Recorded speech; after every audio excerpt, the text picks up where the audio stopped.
오늘 우리가 읽었던 말씀이 요한복음 13장 34절에서 35절 말씀인데요. 이 말씀 너무나 잘 알고 있는 말씀입니다. 사랑은 이웃에게 악을 행하지 아니하나니 그러므로 사랑은 율법의 완성이니라. 아멘. 우리 하나님의 계명은요, 하나님을 사랑하고 이웃을 사랑하는 것입니다.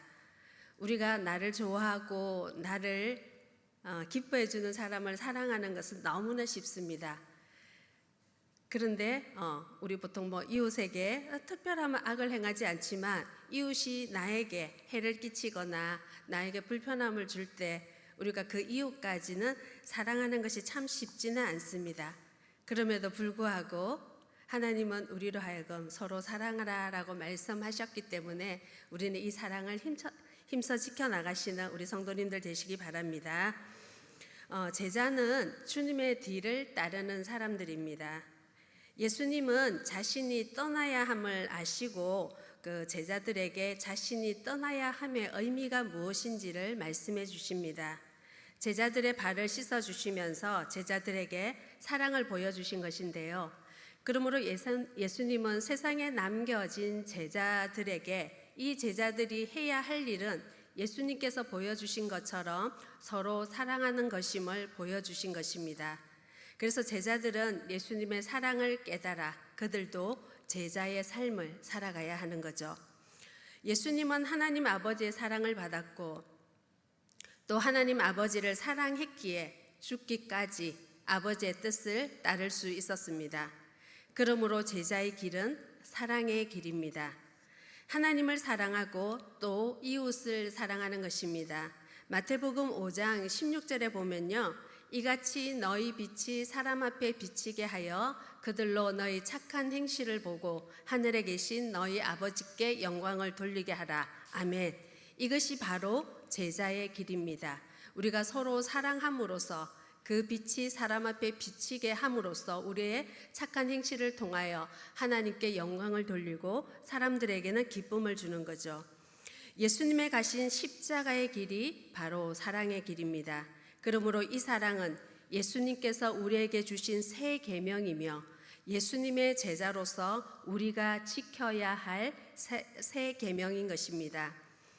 우리 신앙생활의 진정한 출발은 예수 그리스도를 나의 구주, 나의 주님으로 영접하고 거듭남으로부터 시작입니다. 거듭난다는 것은 지극히 개인적인 책임입니다. 체험입니다. 이것은 누가 대신해 줄 수 있는 것이 아닙니다. 부모가 그리스도인이기 때문에 자녀가 자동적으로 그리스도인이 되지는 않습니다. 부모가 아무리 훌륭한 신앙생활을 한다 해도 그 자녀가 구원받기 위해서는 개인적으로 그 자녀가 예수 그리스도를 나의 구주와 나의 주님으로 고백하며 그 주님을 영접함으로 신앙 체험을 반드시 해야 그가 거듭난 자로서 주님 안에 그리스도인으로서 살아갈 수 있습니다. 우리가 잘 아는 무디 목사님이 하신 말씀 중에 이런 말씀이 있습니다. 하나님은 뭐가 없다. 뭐가 없을까요? 하나님은 손자가 없다. 하나님에게는 모두 다 아들, 딸이다 이런 거죠. 하나님에게는 자녀만 있습니다. 우리 가운데 아무도 하나님 할아버지라고 부르는 사람은 없습니다. 우리 1대, 2대, 3대 신앙생활 하시는 분들도 계시는데요. 아무도 할머니 할아버지라고 육신의 할머니 할아버지라고는 부르는데 하나님을 향하여는 할아버지라고 부르지를 않죠. 하나님은 아버지라고 부릅니다. 그래서 우리는 개인적인 신앙 체험을 통해서만 주님의 자녀가 될 수 있다는 것입니다. 우리가 거듭나게 되면 우리는 교회라는 하나의 공동체 안에 속하게 됩니다. 교회 생활은 우리가 거듭나게 된다면 개인이 아니라 공동체 안에서 그 경험이 이루어져 갑니다. 이제부터 신앙 성장은 공동체 안에서 듣고 보고 배우면서 성장하게 됩니다.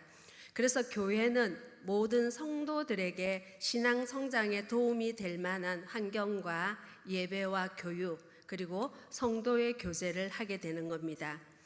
교회 내에서는 성도들 간의 상호관계에 대해서 성경이 가장 큰 소리로 강조하는 것이 바로 사랑입니다. 성경 곳곳에, 특별히 요한복음에도, 요한서신에도, 바울서신에도, 베드로 서신에도 서로 사랑하라는 명령이 반복되어 나오고 있습니다. 오늘은 이 서로 사랑하라는 이 말씀 중에 대표적인 말씀을 함께 나누려고 하는데요. 바로 우리가 읽은 요한복음 13장 34절에서 35절 말씀입니다. 우리 제자훈련을 마치신 분들은 아주 많이 외웠던 말씀입니다. 우리 같이 한번 말씀을 함께 읽어보겠습니다. 새 계명을 너희에게 주노니 서로 사랑하라.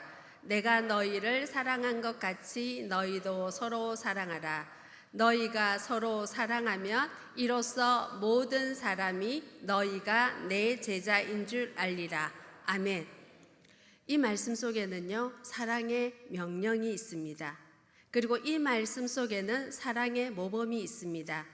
이 말씀 속에 우리가 사랑해야 할 가장 중요한 이유를 가르치는 사랑의 소명이 있습니다. 먼저 사랑의 명령입니다. 34절에 새 계명을 너희에게 주노니 서로 사랑하라라고 하셨는데요. 이 새 계명은 사랑의 명령입니다. 성도 여러분, 사랑이 명령이라는 사실을 알고 계십니까? 보통 우리는 사랑이 명령이 아니라라고 생각을 하죠. 그런데 우리 주님은 이 사랑을 명령하셨습니다. 사랑이 주님의 명령이라면 우리는 어떻게 해야 합니까? 당연히 순종해야 하는 거 맞죠? 아닙니까? 순종해야 되는 거 맞죠? 주님은 굉장히 이성적인 분이십니다. 사랑이 순종할 수 없는 명령이라면 주님은 우리에게 요구하지 않으셨을 것입니다. 근데 주님이 서로 사랑하라고 하셨다면 우리가 사랑할 수 있기 때문에 사랑하라고 하신 것입니다. 우리는 사랑할 수 있습니다. 주님의 명령에 순종해서 서로 사랑할 수 있습니다. 예수님은 사랑이라는 문제에 대해서 의지적으로 접근하고 있다는 사실입니다. 그런데 우리는 보통 사랑을 이 의지적보다는 우리의 정서나 우리의 감정적으로 접근할 때가 많습니다. 그래서 우리가 앞에 읽었던 말씀처럼 사랑은 이웃에게 악을 행하지 아니한다라고 했는데요. 우리가 서로 좋아하는 사람을 서로 사랑하는 것은 너무 쉽습니다. 나의 감정도 동하기 때문이죠. 그런데 우리 성경에 보면 너희가 너희를 좋아하는 사람만 좋아하면 그건 이방인들도 한다. 뭐까지 사랑하라고 합니까? 원수까지도. 그건 진짜 쉽지 않은 거거든요. 그런데 주님이 우리에게 요구하신 것은 원수까지도 사랑하라라고 하셨습니다. 그래서 우리는 내 마음이 동해야만, 내 마음이 적극적으로 동해야만 내가 사랑해야지라고 우리는 이렇게 생각하지만 주님은 그것이 아니라는 겁니다. 너가 의지적인 결단을 해라. 사랑할 수 없는 사람도 사랑하도록 하라고 말씀하고 있는 것입니다. 그래서 주님이 우리에게 요구하시는 사랑은 의지적인 사랑입니다. 감정적인 사랑에게는 특별한 명령이 필요하지 않습니다. 왜냐하면 그냥 아무 조건 없이 사랑을 줄 수 있기 때문입니다. 예수님께서 말씀하시는 사랑은 의지적인 것이기 때문에 명령과 순종의 상호 적응이 필요한 것입니다. 우리들은 사랑을 감정적으로 접근하기 때문에 인간관계에 문제가 생긴다고 볼 수 있습니다. 그것은 내 기분에 따라서 달라지기 때문입니다. 사랑에 왜 명령이 필요합니까? 예수님께서 우리의 감정이 허락하지 않는 사랑까지도 사랑하라고 명령하셨기 때문입니다. 원수까지도 사랑하라고 명령하셨기 때문입니다. 우리가 주님의 이 명령을 드렸을 때 하나님 저 사람만 빼고요. 하나님 저 사람만 빼고 제가 사랑할게요. 우리는 이런 조건부적인 것으로 하나님과 딜을 할 때가 많습니다. 그런데 하나님은 아닙니다. 그 사람까지도 사랑하라라고 하십니다. 우리의 모든 것을 아시는 하나님, 우리의 연약함과 부족함을 아시고 우리의 사랑하지 못함을 아시는 하나님께서는 사랑하라고 명령하시는 이유는 우리에게는 순종할 수 있는 능력이 있기 때문입니다. 아멘입니까? 아멘입니다. 내가 내 원수를 사랑해야지. 안 볼 때는 사랑하는 게 가능합니다. 근데 눈앞에 보면 정말 쉽지가 않습니다. 그러나 우리로 하여금 그 쉽지 않은 길을 순종함으로 걸어가라고 요구하시는 것이 주님이십니다. 왜냐하면 주님이 그 길을 걸어가셨기 때문입니다. 아멘. 따라서 우리가 사랑을 못하는 가장 중요한 이유는 사랑을 결심하지 않기 때문인데요. 사랑할 수 없다는 것은 핑계에 지나지 않습니다. 우리가 거듭난 그리스도인이라면 로마서 5장 5절의 말씀에 의지해서 우리에게 사랑할 수 있는 능력이 충분함을 확인할 수 있습니다. 로마서 5장 5절의 말씀입니다. 우리 같이 한번 읽어보겠습니다. 소망이 우리를 부끄럽게 하지 아니함은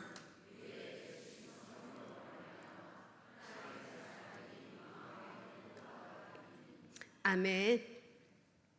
우리 안에 사랑할 수 있는 능력이 분명히 있습니다. 성령께서 우리 마음에 그 사랑을 부어주셨기 때문입니다. 그런데도 우리가 사랑하지 않는다면 그것은 불순종입니다. 주님께서 우리에게 사랑할 수 있는 능력을 주셨다면 우리는 어느 누구라도 원수까지도 사랑할 수 있어야 합니다. 우리 모두 사랑을 결심합시다. 아멘. 사랑의 시작은 여기부터입니다. 내가 정말 사랑할 수 없는 그 사람까지도 주님 그 사람까지도 사랑할 수 있는 마음을 달라고 결심이 필요하다는 겁니다. 감정이 아닌 의지적인 사랑은 하나님 말씀에 순종하려는 마음 자세에서부터 시작됩니다. 주께서 사랑하라는 명령 앞에 덧붙이신 말이 있는데요. 바로 새 계명이라고 합니다. 무엇에 비교해서 새 계명입니까? 새 계명이 있다는 것은 옛 계명이 있다는 거죠. 옛 계명 모세의 율법이죠. 그 중에 대표적인 것이 십계명인데요. 사도 바울의 가르침을 보면 주님께서 우리에게 율법, 옛 계명을 주신 이유는 우리를 그리스도께로 인도하기 위해서라고 합니다. 갈라디아서 3장 24절 말씀에 의하면 이같이 율법이 우리를 그리스도께로 인도하는 초등교사가 되어 우리로 하여금 믿음으로 말미암아 의롭다함을 얻게 하려 함이라. 아멘. 우리 이전 성경에는 초등교사가 아니라 뭘로 되어 있었죠? 몽학 선생으로 되어 있었습니다. 이 몽학 선생은 초등교사처럼 율법은 우리를 예수 그리스도로 인도하는 그 길입니다. 우리에게 그리스도를 가르쳐주는 그 길이라는 거죠. 하나님께서 율법을 주신 목적이 많이 있는데 그 중에 가장 중요한 목적은 우리를 그리스도께로 인도하는 초등교사의 역할을 하게 하는 것입니다. 그래서 율법에는 크게 두 부분으로 나눠 있습니다. 십계명도 보면 그렇죠. 하라, 하지 마라. 하나님을 알면 알수록 우리 자신의 상태를 알면 알수록 우리가 율법 앞에서 발견되는 것이 있는데요. 우리는 하나님이 하라고 하시는 것은 하지 못하고 하나님이 하지 말라 하는 것은 하는 우리의 상태를 발견하게 될 것입니다. 우리는 율법을 파괴한 죄인입니다. 그런데 우리 힘으로는 이 죄의 문제를 해결할 수 없습니다. 하나님은 거룩한 율법 앞에서 죄를 깨닫는 사람은 이 죄에서 구원받기 위해 누구 앞으로 나아가야 합니까? 바로 예수님 앞으로 나아가야 합니다. 이렇듯 율법은 우리를 그리스도에게로 인도하는 중요한 역할을 감당합니다. 이것이 죄인지를 깨닫게 해주는 것이 율법이 하는 일이요, 우리의 그 죄를 가지고 우리는 주님 앞으로 나아가는 것입니다. 그러면 주님께서 우리에게 새 계명을 주신 이유는 무엇입니까? 우리는 옛 계명인 율법을 통해 죄인됨을 깨닫고 예수님을 알게 되었습니다. 이제 새 계명을 통해 사랑으로서 그리스도를 증거할 수 있습니다. 사랑의 명령, 서로 사랑하라는 이 새 계명을 힘써 지켜 나가시는 우리 성도님들 되시기 바랍니다. 주님은 사랑의 모범을 보여주셨는데요. 본문 34절 말씀, 내가 너희를 사랑한 것 같이 너희도 사랑하라는 말씀에서 사랑의 모범을 찾아볼 수 있습니다. 요한복음 13장은 예수님께서 이제 마지막 예루살렘에 가시면서 이제 십자가를 앞두고 계신 곳인데요. 이 13장은 예수님께서 제자들의 발을 씻기시는 사건으로 시작을 하고 있습니다. 예수님은 제자들에게 구체적으로 사랑의 행위를 보여주신 다음 너희도 서로 사랑하라고 말씀하셨습니다. 주님의 사랑은 추상적이지 않고 주님의 사랑은 구체적인 섬김이었습니다. 우리가 예수님과 베드로를 한번 비교해 볼 텐데요. 13장 37절 말씀에 보면 베드로가 이런 고백을 합니다. 베드로가 이르되 주여 내가 지금은 어찌하여 따라갈 수 없나이까? 주를 위하여 내 목숨을 버리겠나이다. 베드로가 주님을 위해서 자기 목숨을 버리겠다라고 고백을 하고 있습니다. 이것은 굉장한 고백이죠. 사랑하는 주님을 위해 목숨을 버리겠다는 결심은 아무나 할 수 있는 것이 아닙니다. 이런 베드로가 요한복음 13장 시작 부분에서 어떻게 행동했는지를 우리 한번 보겠습니다. 요한복음 13장은 다락방을 배경으로 일어나는 사건인데요. 이 다락방은 주님께서 제자들과 더불어 마지막으로 만찬을 드시기 위해 빌린 장소입니다. 유대 나라에는요, 어떤 집을 방문했을 때 발을 씻겨주는 습관이 있는데요. 그래서 손님을 맞이하게 되면 제일 먼저 하는 일이 그 손님의 발을 씻어주는 일입니다. 주로 그 일은 종들이 하는 일인데요. 그래서 집집마다 현관에 물동이와 대야가 준비되어 있습니다. 지금 모여있는 다락방은 빌린 장소이기 때문에 집주인이 없었습니다. 그러나 이 다락방에는요, 대야가 있었습니다. 물동이도 준비되어 있었습니다. 수건도 준비되어 있었습니다. 그러나 아무도 그 자리에서 일어나 주님의 발을 씻길 생각은 하지 않았습니다. 주님의 발을 닦아드린 제자가 한 사람도 없었습니다. 그러니 베드로가 나중에 내가 주를 위해서 목숨을 버리겠다고 한 말은 어떻게 보면은 그냥 허공에 외치는 소리일 수도 있지 않겠습니까? 예수님과 이제 12제자는 발을 닦지 않은 지저분한 채로 식사를 하기 시작했습니다. 저녁 식사가 한참 진행되고 있는 가운데 마침내 주님이 일어나십니다. 13장 3절에서 4절 말씀해 보시면요, 저녁 먹는 중 예수는 아버지께서 모든 것을 자기 손에 맡기신 것과 또 자기가 하나님께로부터 오셨다가 하나님께로 돌아가실 것을 아시고 저녁 잡수시던 자리에서 일어나 겉옷을 벗고 수건을 가져다가 허리에 두르시고 아무도 발을 씻길 생각을 하지 않는 것은 그 일이 종이 하는 일이었기 때문이었습니다. 발을 씻을 물도 대야도 수건도 준비되어 있었습니다. 그곳에 없는 것은 종이었습니다. 그 종의 자리를 제자 중 누구도 지원하지 않았습니다. 주님이 손수 제자들의 발을 씻기시기 위하여 일어나셨습니다. 예수님은 종이 되기 위해 이 땅에 오셨습니다. 하늘과 땅의 모든 권세를 받기에 합당하신 분께서 종이 되셨습니다. 마태복음 20장 28절 말씀에 보면 인자가 온 것은 섬김을 받으려 함이 아니라 도리어 섬기려 하고 자기 목숨을 많은 사람의 대성물로 주려 함이라고 말씀하셨기 때문에 주님이 마침내 식사 자리에서 벌떡 일어나셨습니다. 수건을 두르시고 제자들의 발을 친히 씻기기 시작하십니다. 아무도 종이 되려 하지 않았을 때 주님이 종이 되셨습니다. 지금도 그렇지 않을까요? 우리는 제자들을 나무랄 처지가 못 될 것입니다. 우리도 주님처럼 이런 섬기는 자들인지 우리 자신을 한번 돌아보시기 바랍니다. 주님을 위해서는 목숨을 버리겠다는 고백은 했으나 손가락 하나 까딱하지 않는 사람들이 바로 우리 자신은 아닌지 돌아보시기 바랍니다. 우리가 추상적인 고백은 다 할 수 있습니다. 하나님, 내가 이 지구의 모든 사람들을 사랑합니다. 그런데 진작 내 옆에 있는, 정말 내가 원수같이 여기는 내 남편과 내 아내는 정말 사랑하고 있습니까?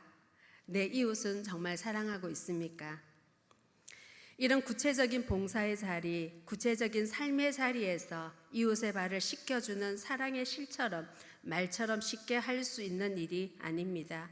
우리 이번 수련회를 통하여 신과 영성이란 주제로 진행되는 이 수련회를 통하여 서로 섬기며 그 사랑의 교제가 있는 수련회가 되기를 바랍니다. 주님께서 요한복음 13장에서 사랑하는 제자 베드로를 위해 제자들의 발을 씻기시는 이 장면을 어쩌면 주님께서 연출하고 교훈을 주셨는지도 모르겠습니다. 주를 위해서 목숨을 버리겠습니다라는 고백은 하면서도 막상 자기에게 주어진 사역과 봉사의 직무는 태만히 하는 제자 베드로를 위해 주님께서 직접 섬김의 본을 보여주신 것입니다. 이것이 바로 사랑의 모범입니다. 내가 너희를 사랑한 것 같이란 주님이 친히 겉옷을 벗고 수건을 들고 제자들의 발을 씻긴 그 모습처럼 너희도 서로 사랑하라는 사랑의 본보기입니다. 이번 수련회를 통하여 이 사랑을 마음껏 실천하시고 본을 보이시는 우리 성도님들 되시기 바랍니다. 이제 사랑의 소명을 주셨는데요. 우리가 주님의 명령에 순종해 서로 사랑해야 하는 이유는 35절 말씀이 잘 설명해 주고 있습니다. 너희가 서로 사랑하면 이로써 모든 사람이 너희가 내 제자인 줄 알리라. 프랑스에 가면 떼제 공동체가 있거든요. 여기에 사랑의 나눔 있는 곳에 하나님께서 계시도다라는 아주 짧은 이 노래의 곡이 있습니다. 그거 한번 띄워주시겠습니까? 1940년 프랑스의 25살의 청년 로제가 떼제라는 곳에서 피난민들, 특히 이제 독일의 탄압을 받던 유대인들을 돌보기 위해 시작한 곳인데요. 오갈 데 없는 사람들은 이렇게 자신들을 돌봐준다는 곳이 있다는 이야기를 듣고 이 떼제로 몰리기 시작합니다. 그래서 이 자연스럽게 떼제 공동체가 형성이 됐는데요. 그래서 이 사랑의 나눔 있는 곳에 하나님께서 계시도다, 이곳은요, 이 작은 기도가 모든 사람들이 함께 모여서 아침 저녁으로 불렀던 노래인데요. 그래서 지난번에 제가 한번 불렀던 기억이 있는데요. 아마 처음 들어볼 수도 있는데요. 한번 불러볼게요. 사랑의 나눔 있는 곳에 하나님께서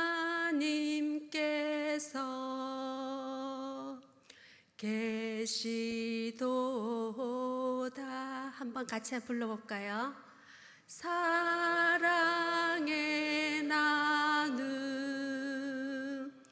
있는 곳에 하나님께서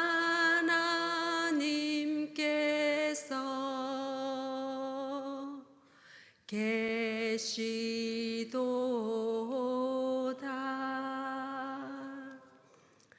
이처럼 이렇게 이곳에서 울린 이 작은 기도를 통하여서 하나님의 사랑, 하나님의 이 소명을 실천한 이 떼제 공동체입니다. 사랑의 나눔을 실천한 이 떼제 공동체처럼 예수님을 사랑하는 제자들, 그리스도인이라면 로마서 14장 18절 말씀처럼 이로써 그리스도를 섬기는 자는 하나님을 기쁘시게 하며 사람에게도 칭찬을 받느니라. 아멘. 이 사랑을 실천하는 자들이야 합니다. 주님의 자녀된 증거가 무엇입니까? 유명한 복음주의자 프란시스 세프 박사님은 이렇게 말씀을 하셨는데요. 사랑이야말로 그리스도의 제자된 유일한 표시이다. 주님은 너희들이 성경책을 갖고 다니면 내 제자인 줄 알리라. 너희들이 찬송가를 잘 부르면 내 제자인 줄 알리라고 말씀하지 않으셨습니다. 너희가 서로 사랑하면 이로써 모든 사람이 너희가 내 제자인 줄 알리라고 하셨습니다. 예수 그리스도를 그리스도 되게 하는 가장 큰 사건이 있다면 그것은 바로 십자가의 사랑의 사건입니다. 주님은 어떤 분이십니까? 그분은 철저하게 사랑한 분이십니다. 주님은 그 사랑 때문에 이 땅에 오셨고 사랑으로 병든 자, 소외된 자, 약한 자들의 친구가 되셨던 분입니다. 그 사랑 때문에 자신을 내어 죽기까지 하신 분이십니다.